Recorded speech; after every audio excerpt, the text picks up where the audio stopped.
안녕하십니까? 제4기 두 번째 주일 성소 공부를 함께 하겠습니다. 2013년 제4기 안식일학 교과 성소.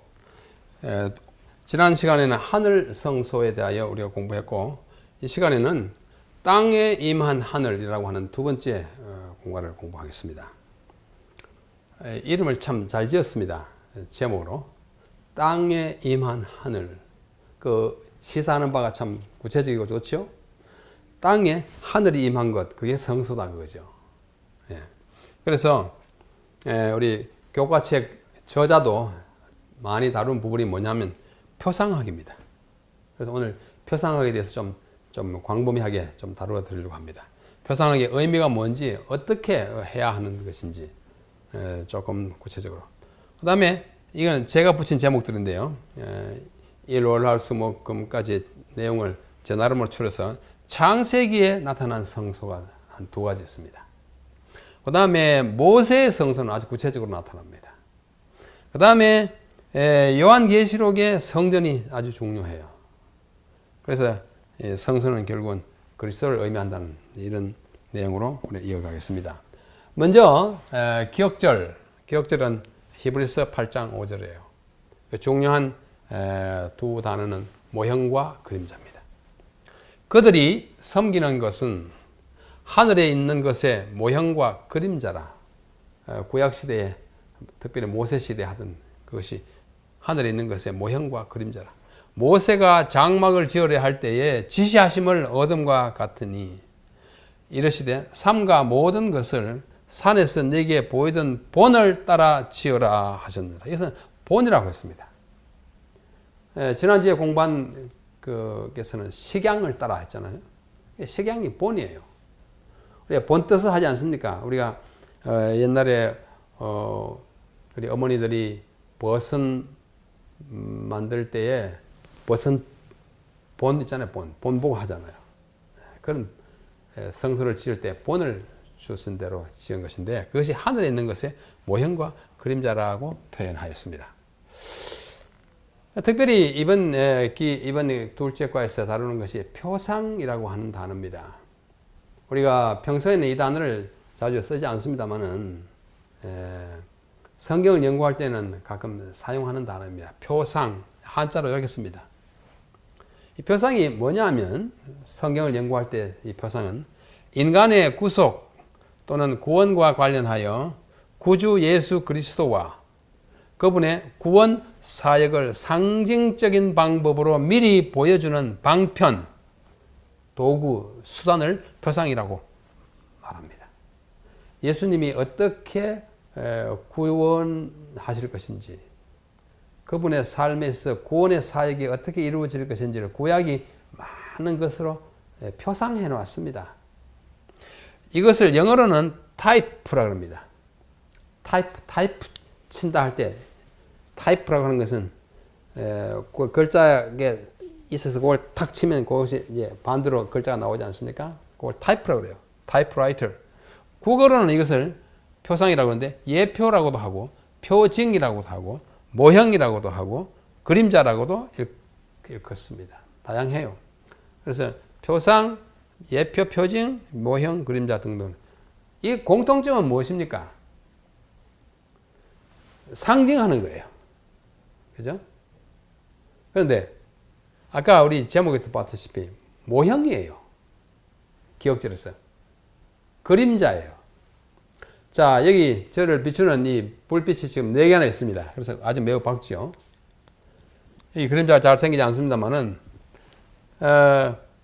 저 빛이 나를 비추기 때문에 여기에 그림자가 생겨야 하는데, 다른 빛이 있어가지고 그림자는 안 생깁니다만은, 자, 저 빛에 의하여 내 그림자가 여기 생기면은 이 그림자가 나를 충분히 반영합니까? 못합니다. 뭐 안경 썼는지 안 썼는지 그것 좀 가르쳐 줄 거예요.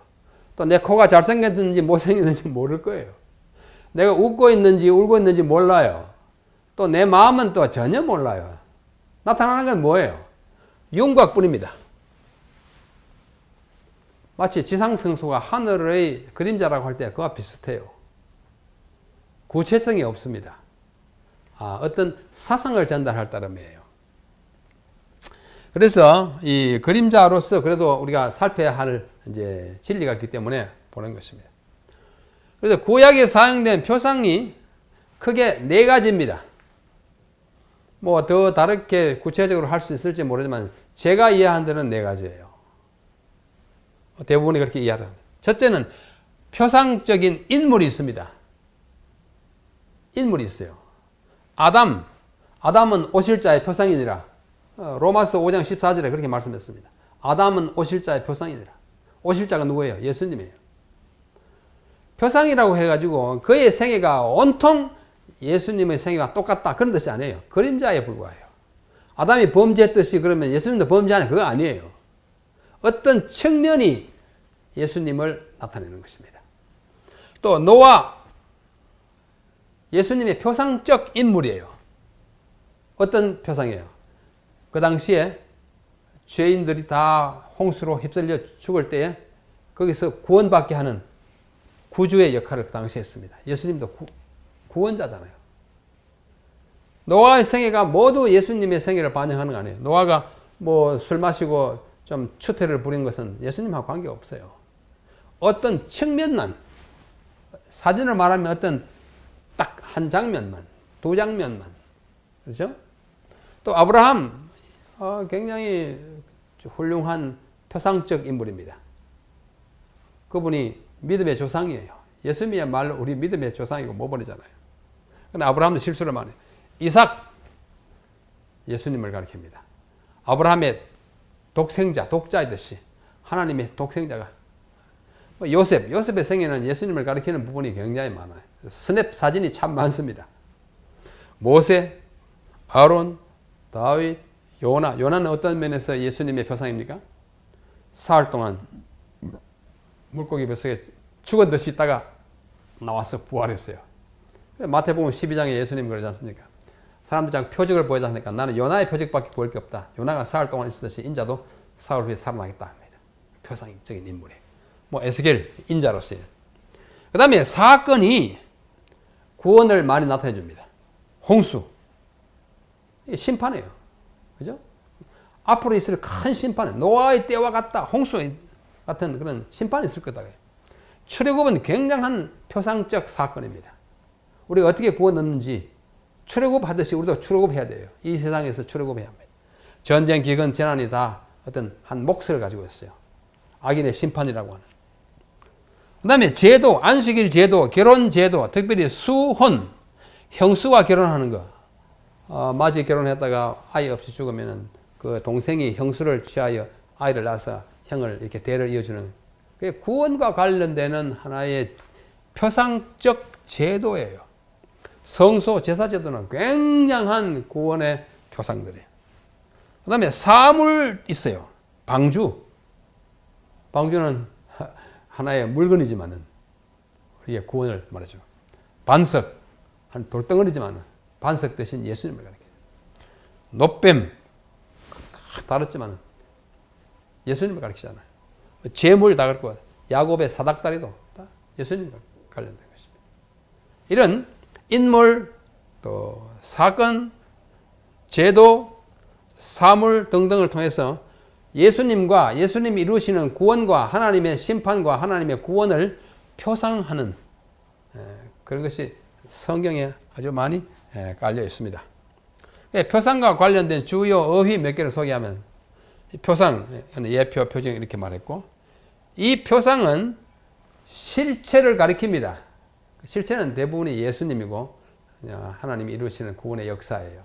그래서 영어로 antitype라고 합니다. 이거는 type, antitype. 표상이 가리키는 원형을 우리는 실체라고 그러고 요 실체와 표상과의 관계를 연구하는 학문을 표상학, typology 이렇게 부릅니다. 그 다음에 상징, 뭐 풍요법이 있는데 이건 다른 기회에 다시 설명해 드려요. 이 설명하면 오늘 시간이 너무 많이 가기 때문에 지나갑니다. 이제 우리는 성소라고 하는 큰 우산 아래서 지금 표상학을 공부해요. 표상학과 성소 제도에는 아주 그 끈끈한 관계가 있어요. 성소의 구조와 기물이 모두 예수님의 봉사를 가리킵니다. 제사장의 자격과 예복이 예수님의 하시는 일을 가리켜요. 제사장의 위임식과 봉사가 예수님의 사역을 가리킵니다. 각종 제사와 희생 제물 예수님을 가리키고 각종 절기와 축제 행사 내용에도 예수님에 관한 사항이 굉장히 많아요. 이렇게 적용 시키는 방법을 우리는 좀 더 구체적으로 연구해야 합니다만 오늘은 그렇게 할 수가 없습니다. 그래서 우리는 창세기에 이미 성소가 나타난 것을 볼 수 있어요. 창세기 에덴 동산의 일종이 이게 성소였다는 예를 합니다. 우리 과정책 저자가 그렇게 말합니다. 그렇게 말하는 학자들이 있습니다. 에덴 동산이 일종의 성소였다. 왜? 하나님을 만나는 곳이니까. 교과 첫째 날 10월 6일자 내용을 참고하시기 바랍니다. 뭐 학자들의 견해죠. 뭐 그럴 수도 있고 또 그렇게 믿으면 또 좋은 것도 있고 그래요. 그러나 확정적으로 에덴 동산은 성소였다 이렇게 말하기는 좀 힘듭니다. 제가 보기에. 그러나 그렇게 보는 그 관점은 참 좋다고 봐요. 그러나 조금 더 구체적으로 창세기에 나타난 성소는 그룹들과 두루도는 화염검 창세기 3장 24절입니다. 그룹은 뭐예요? 그룹은 하나님이 계신 곳을 나타내는 그 옹의하는 구조물이에요. 진짜 천사 아닙니다. 그저 천사처럼 일컬어진 구조물입니다. 또 세워놨어요. 그 사이에 하나님이 계신다고. 그래서 그 하나님이 계시는 임재의 광채가 화염검으로 나타났지 않습니까? 그래서 모세를 통해서 성소를 지으셨을 때에 이 그룹을 어디다 놓았냐면 지성소 안에 놓았어요. 지성소 그 사이에 출애굽기 25장 20절, 21, 22절에 보면 내가 그룹 사이에서 내가 너와 만나서 너와 이야기하겠다 그럽니다. 그래서 그룹이 나타날 때는 항상 하나님이 그 가운데 계시는 것을 인식하게 했어요. 그래서 그룹은 하나님의 임재의 옹의자입니다. 그러므로 가장 간소하고 가장 원초적인 형태의 성소입니다. 그래서 원성소라 이렇게 읽습니다. 원초적인 성소, 프로토 생투아리움 뭐 이렇게 표현. 예, 그룹과 화염금을 두고 이것이 아주 성소이고 그룹은 하나님의 임재를 옹의하는 천사였고 이렇게 많이 있어요. 보면 또 생명나무에 이르는 길, 생명의 길을 지키는 성소의 역할을 하는 것이요. 주의 도가 성소에 있다는 성경 말씀과 지키게 하는 것. 지키게 하는 것은 보호하고 또 금지하고 안내하는 걸 다 포함합니다. 무조건 못 들어가게 하는 거 아니에요. 성소를 통해서 우리는 구원되는데 뭐 무조건 다 통과하는 게 아니고 제물을 가져오고 피를 흘리고. 예? 그래서 이 그룹들과 도로 도는 화염검은 창세기에 나타난 가장 구체적인 성소입니다. 이걸 성소라 하면 이제 두 번째 성소라 되겠죠. 그 다음은 노아가 세운 돌단 성소입니다. 돌 제단이었어요. 노아가 1년여 동안에 방주 생활을 끝내고 이제 나오지 않습니까? 땅이 말라서 나왔습니다. 땅 위에 모든 동물이 다 방주에서 나왔는데 여호와께 제단을 쌓았습니다. 모든 정결한 짐승과 정결한 새 중에서 제물을 취하여 제단을 쌓았는데 그때 이후로 모두가 돌단 성소를 가졌습니다. 아브라함이 가는 곳마다 창세기 12장, 13장, 22장 돌단으로서 제단을 쌓고 이삭도 26장이라고 야곱도 33장에 보면은 가는 곳마다 돌 제단을 쌓고 하나님께 제사를 드렸습니다. 이것을 언제까지 했냐? 모세가 광야에서 성막을 지을 때까지 돌단.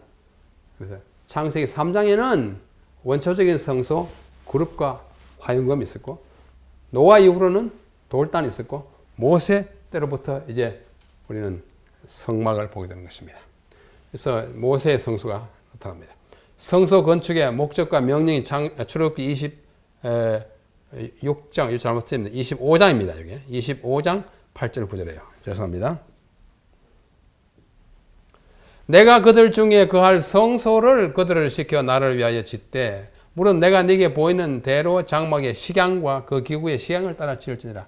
출애굽기 25장 8절 9절입니다. 여기서 보면 성소 건축의 목적이 나와 있습니다. 내가 그들 중에 거할 성소. 하나님께서 거하시기 위해서 성소를 지으라 하는구나. 거하시기. 다시 말해서 우리와 함께 하신 하나님이에요. 즉 임마누엘 성소입니다.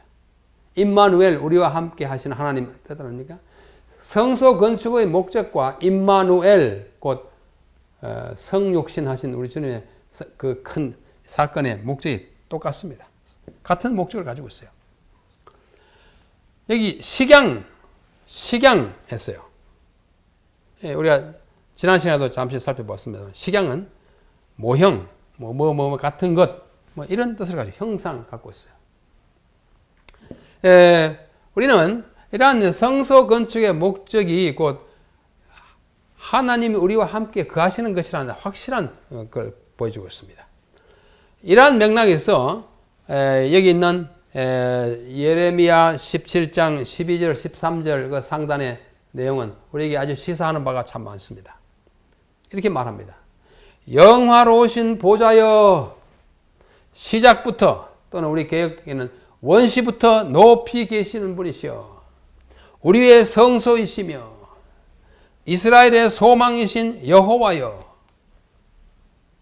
자, 여기 보면 여호와라고 하는 우리 하나님의 성호를 수식하거나 또는 그것과 동격으로 내놓은 구절이 하나, 둘, 셋, 네 개입니다. 여호와를 어떻게 묘사했는고 하니 영화로우신 보좌여, 하나님을 보좌라 그랬습니다. 또 시작부터 높이 계신 분이라고 일컬었습니다. 또 우리의 성소라고 일컬었습니다.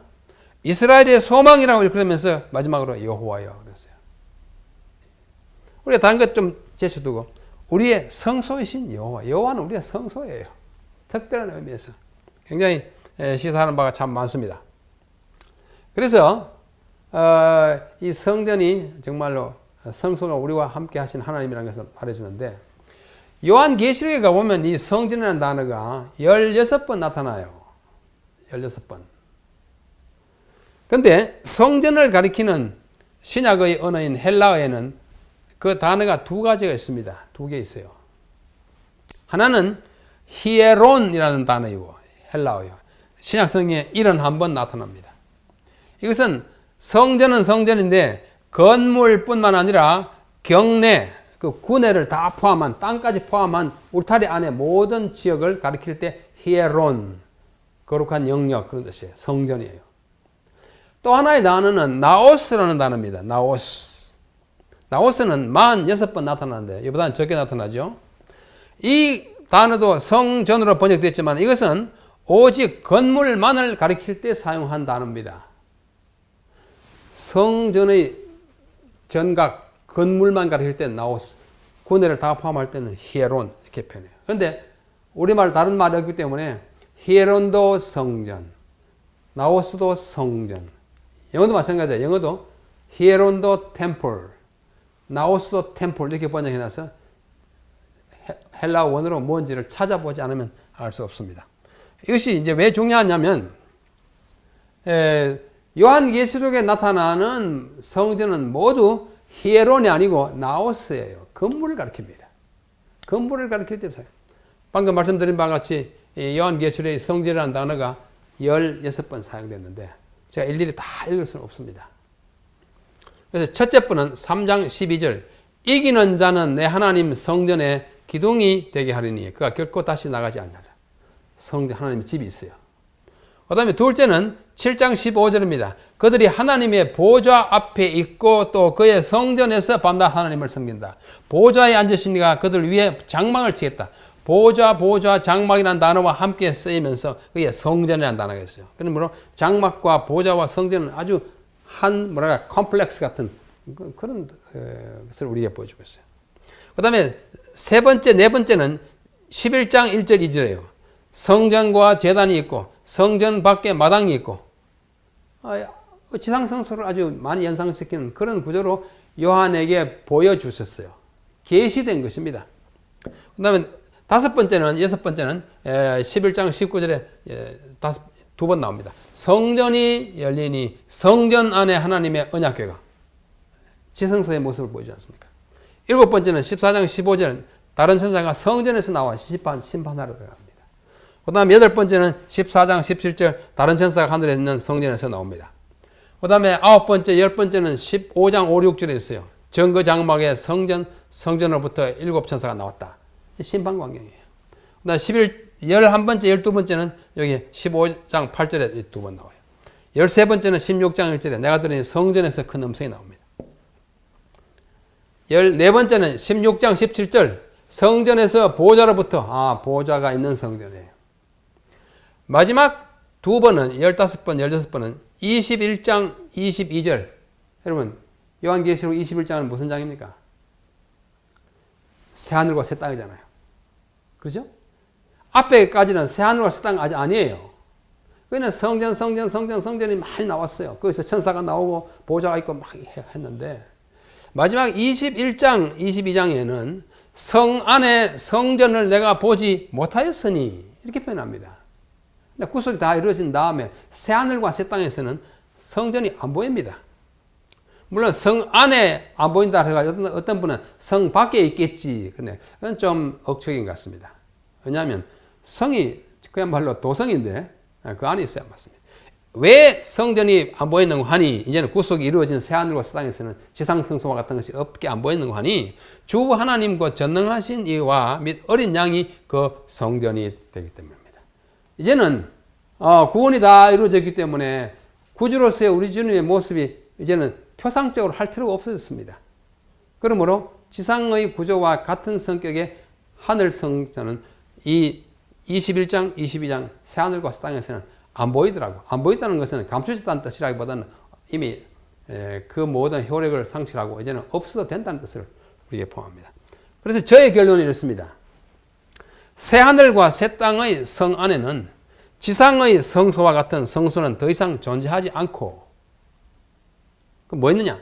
영원하신 하나님의 궁전인 성소만이 영원히 존재할 것이다 하는 것이 제 나름의 이해입니다. 더 좋은 이해가 있으면 제가 또 존중히 얘기했습니다. 그래서 우리 인류의 구원 역사를 자세히 살펴보면 성소와 아주 밀접한 관계가 있어요. 저는 인류의 아담으로부터 우리 예수님 재림 때까지 또는 그 이후까지 이 인간과 관련된 역사를 성소와 연관지어서 9시대로 나누어 생각하기를 좋아합니다. 그래서 성소의 역사입니다.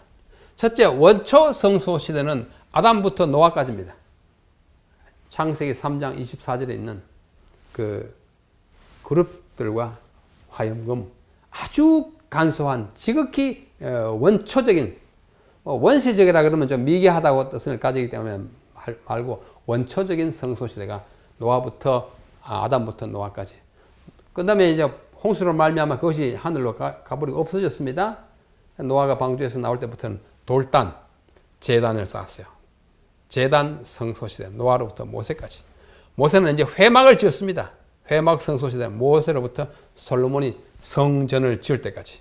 이 솔로몬의 성전을 우리는 제1성전이라고 그렇게 말합니다. 학자들이 이렇게 말합니다. 제1성전. 이제는 성전이에요. 전이 뭐예요? 궁전 같은 거대한 집입니다. 솔로몬 때로부터 예레미야 시대까지, 예레미야 시대는 유다가 망하고 바벨론으로 포로로 잡혀갈 그때입니다. 그때 바벨론 군대가 들어와서 느부갓네살과 군대가 예루살렘 성전을 다 회파하고 그 안에 있는 물건을 다 가져갔습니다. 역대에 보면 그 가져간 물품을 다 조목조목 써오지 않습니까? 그래서 예루살렘에는 성소가 없어졌어요, 이제. 없기를 얼마 동안? 70년 동안 없습니다. 예레미야 때로부터 스룹바벨이 약 70년 후에 돌아와서 다시 성전을 지을 때까지 성소 없던 시대 70년 있습니다. 70년이에요. 그래서 스룹바벨이 돌아와서 지은 성전을 우리는 제2성전이라 그렇게 말합니다. Second Temple. 이거는 First Temple 이렇게 표현합니다. 그래서 제2성전 시대가 스룹바벨이 지어가지고 언제까지냐면 헤롯 왕 때까지예요. 헤롯 왕에 이르러서 가지고 성전을 전반적으로 개축합니다. 그것을 우리 헤롯 성전이라고 그래요. 헤롯 성전이 지어졌지만도 AD 70년에 로마인들이 들어와가지고 그걸 또 돌 하나도 돌 위에 쳐 놓이지 않고 다 부숴버립니다. AD 70년으로서 이 땅의 성전은 이제는 없어졌습니다. 그래서 우리는 이제는 하늘 성소를 바라봐요. 히브리서를 통해서 하늘로 우리 시선을 옮기게 했습니다. 그래서 하늘 성소 시대는 AD 70년으로부터 재림하실 때까지. 이제 마지막 제3성전 시대라는 것이 있습니다. 이걸 우리가 제3성전이라 그래요. 학자들이 이렇게 말해요. The Third Temple 이렇게 말합니다. 그게 뭐냐? 예수님 재림 때로부터 영원한 시대까지 있게 될 에스겔서 40장으로부터 48장의 이제 비전으로 보여준 성전인데 아마 물리적으로 물체적으로 그렇게 지어지진 않을지라도 상징적으로 그런 시대가 올 것을 메시아 시대를 내다보게 하는데 그 시대를 성소와 관련해서 우리가 이름을 붙인다면 제3성전 시대라 이렇게 표현할 수 있다고 생각합니다. 그만큼 성전은 인간의 우리의 역사와 아주 큰 관련을 가지고 있습니다. 그러면 성소는 뭐냐? 이제 결론부터 말씀드리면 성소는 예수님이 그리스도예요. 예, 우리 요한복음 2장에 말하지 않습니까? 예수께서 대답하여 이르시되 너희가 이 성전을 헐어라. 이 성전이 나왔습니다. 히에로는 아니고 경내를 포함한 거 아니고 건물만. 이 건물로서의 성전을 헐어라. 사흘 동안에 이렇게 했다. 유대인들이 이 성전은 46년 동안에 지었거늘 헤롯이 46년 동안 이제 지어오고 죽고 나서도 계속 짓고 있을 때예요. 네가 3일 동안에 이렇게 했단 말이냐? 예수는 성전된 자기 육체를 가리켜 말씀했는데 예수께서 살아나신 후에야 아 맞아 죽여봐라 내가 사흘 만에 부활하지 이 말을 성전을 헐어라 그러면 내가 3일만 동안에 이렇게 했다 이 말이구나 하고 깨달았어요. 그러더니 예수께서 하신 말씀을 믿게 된 것입니다. 예수님은 성전을 자기 몸과 동일시했습니다. 참 의미심장한 말씀이에요.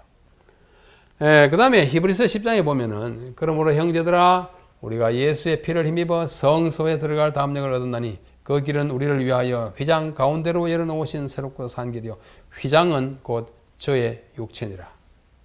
휘장이 찢어질 때 육체가 찢어지잖아요. 육체가 찢어질 때 휘장이 찢어졌어요. 예수님이 육체의 성전이 찢어질 때 그 사이로 우리는 하나님께 나아갈 수 있는 길을 열게 됐다고 하는 것입니다. 이것을 이제 이 마태복음 27장에 45절로 51절에 보면은 방금 영혼이 떠나시니라 성소 휘장이 위로부터 아래까지 둘이 되고 원형 실체가 깨어지니까 그림자인 휘장도 찢어진 거예요. 예수님이 휘장을 그의 몸에 비유한 것입니다. 그 다음에 성경은 우리의 몸과 교회도 자꾸 성소라고 일컫습니다. 여러분 이야기했어요. 너희가 우리 그리스도인이 하나님의 성전인 것과 하나님의 성령이 너희 안에 거하시는 것을 알지 못하느냐? 하나님의 성전을 더럽히면 안 된다 그랬어요. 하나님의 성전은 거룩하니 너희도 거룩하라. 성전. 아주 깊은 상징이에요. 우리 몸을 성전이라고 한 것입니다. 우상 숭배 요인을 우리 몸에다 챙기면 되지 않는 것입니다. 성경은 건물로서의 성소인 구약시대의 회막과 성전 그리고 그 이외의 신약시대에 와서는 교회 공동체와 우리의 몸도 이렇게 말하고 있는 것입니다. 여기서 또다시 고린도서에 말합니다. 너희 몸은 성령의 전인 줄을 알지 못하느냐. 우리가 다 하나님의 몸 성전으로서의 몸을 가지고 있어요. 그리스도와 벨리알이 어찌 조화되고 믿는 자와 믿지 않는 자가 어찌 상관하고 하나님의 성전과 우상이 어찌 일치가 되겠냐. 우리는 살아계신 하나님의 성전이라. 고린도후서에 바울이 또 말씀합니다. 몸이 성전이고 하나님의 공동체도 성전이라고 말씀합니다. 다시 기업제로 들어갑니다. 그들이 섬기는 것은 하늘에 있는 것의 모형과 그림자라. 이것은 모든 것이 여기에 있는 것과 똑같다는 것의 보장이 아닙니다. 그 기능을 말해주는 것입니다. 자, 마지막으로 이 땅에 있는 성소는 하늘에 있는 것의 모형과 그림자였습니다.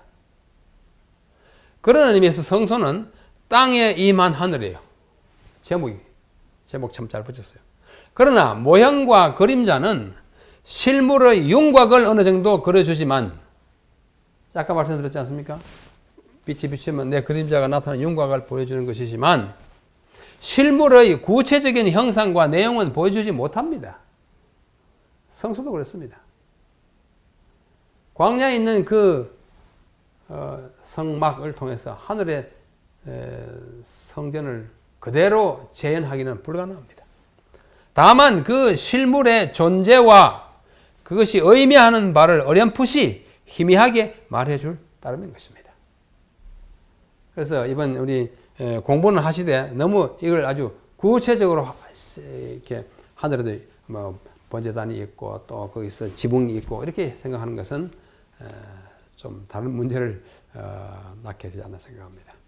우리는 이 성소를 통해서 구속의 의미와 구속의 방법, 그것을 우리 깨닫게 하는 것이지, 그 물건 자체가 하늘에 있는 것을 그대로 사진 찍듯이 만들어 놓은 것이라고 생각하는 것은 좀 별개의 문제라고 생각합니다.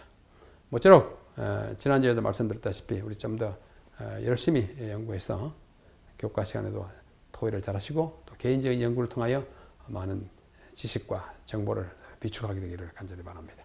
한 주일 동안 또 편안히 계시고 열심히 공부하십시오. 감사합니다.